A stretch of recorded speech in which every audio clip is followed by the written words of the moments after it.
nutrients and minerals with sunlight, creating the first living systems of our planet.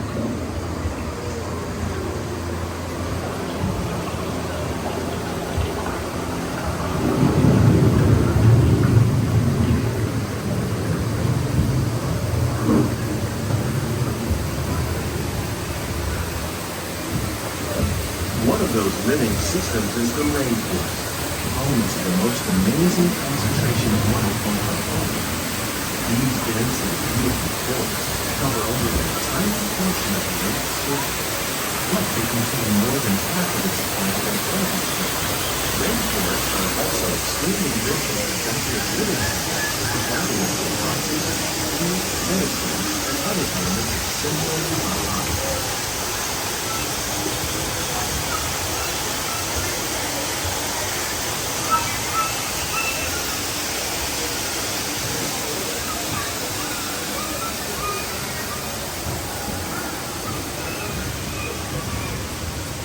In the desert, nature has created a very different, no less beautiful living system.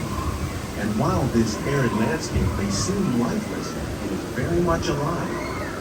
The plants and animals that have learned to survive in these harsh conditions make use of what little water they can find and avoid the scorching rays of the relentless sun.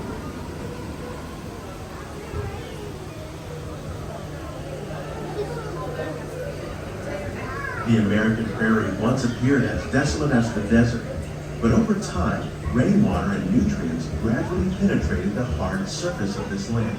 Even the hooves of the mighty buffalo helped create the rich soil that will one day become home to the American farm.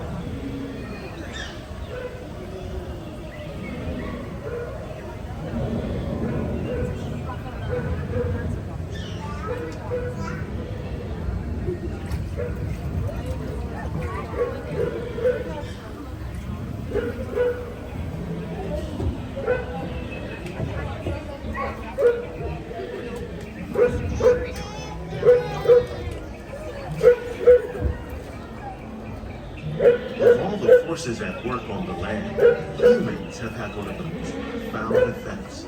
The need to produce food from a growing world led to the enormous use and sometimes overuse of the land. In our search for more efficient ways to grow food, we often fail to realize the impact of our methods.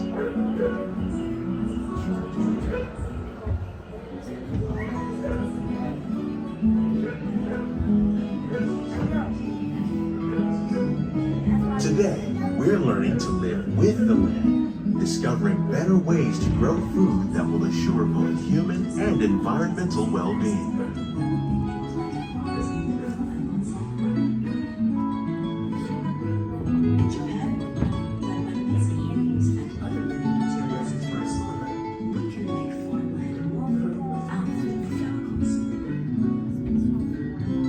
Here at EPCOT, we're learning to reduce the need for chemical pesticides by breeding and using natural predators, like ladybugs and wasps, to control pests. In the farmlands across America, we're learning that by plowing under vegetation containing natural fertilizers, we can enrich the soil without the use of chemicals. In arid regions, we're learning to produce food on desert seacoasts by developing and planting crops that thrive on salt water. In Japan, we're learning that by mixing leaves and other living materials into our soil, How will we meet tomorrow's growing needs for food production, yet still respect the needs of the land? Some of the answers are being discovered just ahead. To help us maintain these carefully controlled ecosystems, and for your safety, please remain seated in your boat at all times.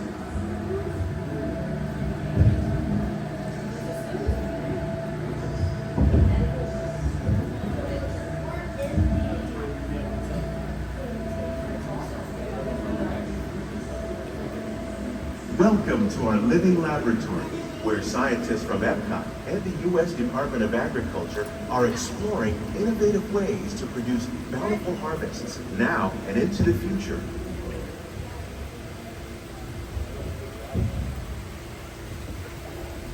The tropics are home to the greatest diversity of plants on the planet. Many of these, like papaya, bananas, cacao, coffee, and rice, are well known around the world.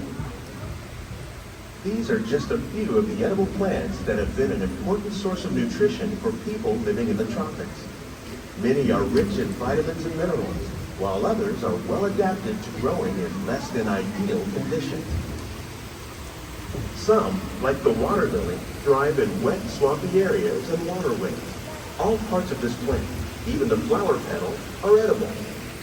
The starchy root of the plant has long been used to make flour for baking.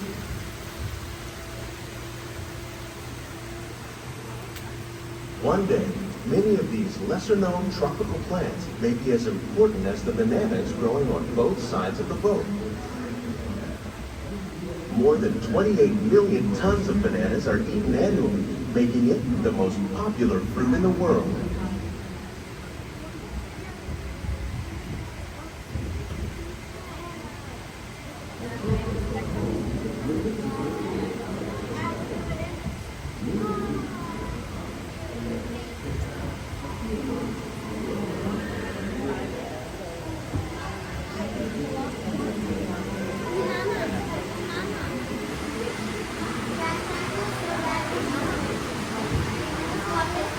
When we mention farming, you probably don't think of fish, but fish farming, or aquaculture, accounts for nearly half of all the seafood consumed globally. Tilapia, bass, and catfish, like the ones you see here, are three of the more popular crops raised by fish farmers. The sustainable system we're using here recycles the water in the tanks. As a result, we're able to save millions of gallons each year. Our small fish farm produces nearly 5,000 pounds of fish each year to serve in restaurants around Walt Disney World. Innovations like this one can play an important role in our efforts to produce valuable harvests and still protect the natural resources.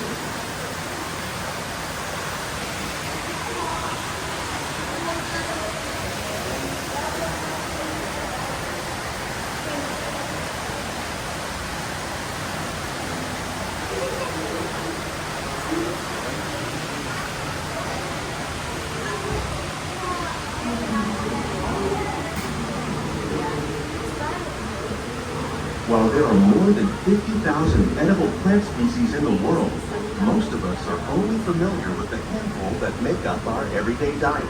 The common grains growing here, wheat, maize, sorghum, and millet, plus rice, account for nearly 2/3 of our global food consumption. Learning how to increase yields of these staples is an important goal of research around the world.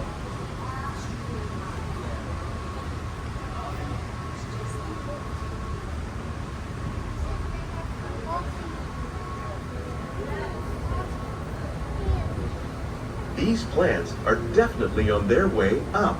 Innovative growing techniques like these increase yields while more efficiently using resources like water, fertilizer, and pesticides. Another innovation at work here is our integrated pest management program. By populating our greenhouses with beneficial insects that prey on harmful pests like aphids and flies, we are significantly reducing our reliance on conventional pesticides. We're growing these crops using our nutrient film system. This technique precisely controls and recycles water and nutrients. With it, we can produce over 27,000 heads of lettuce a year in this one small area.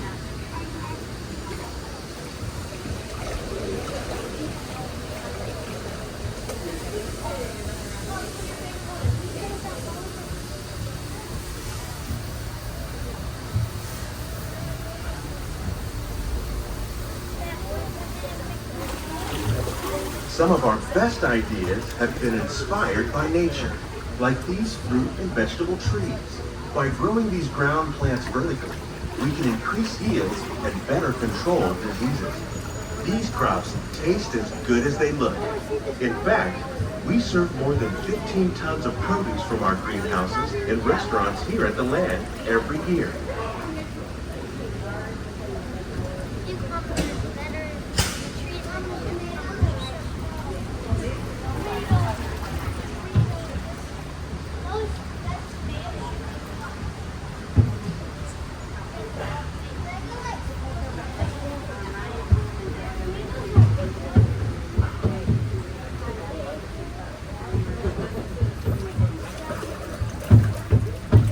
future of agriculture may include innovative ideas like this vertical growing system. Plants grown in this way use a fraction of the space required by traditional growing methods. That saves water and increases production. The aquaponics system on your left combines hydroponics with aquaculture. The fish provide a natural source of fertilizer for the plants, and the plants help keep the water clean for the fish. It's another great way to produce more while using less. In our lab, EPCOT scientists are working with the U.S. Department of Agriculture on a number of innovative projects. The goal of these efforts is to produce higher yielding and better quality plants.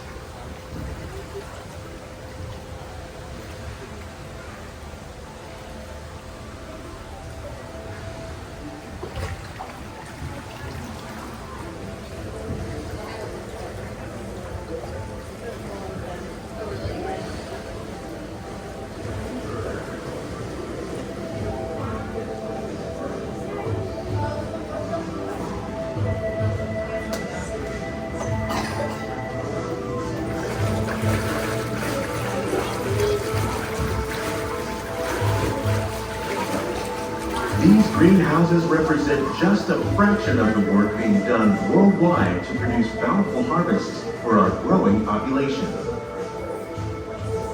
Scientists, farmers, and even backyard gardeners are doing their part to improve the quantity and quality of foods that we all rely upon. Together, we can continue to find more ways to increase food production and protect our precious natural environment. Only then will we truly be living with the land.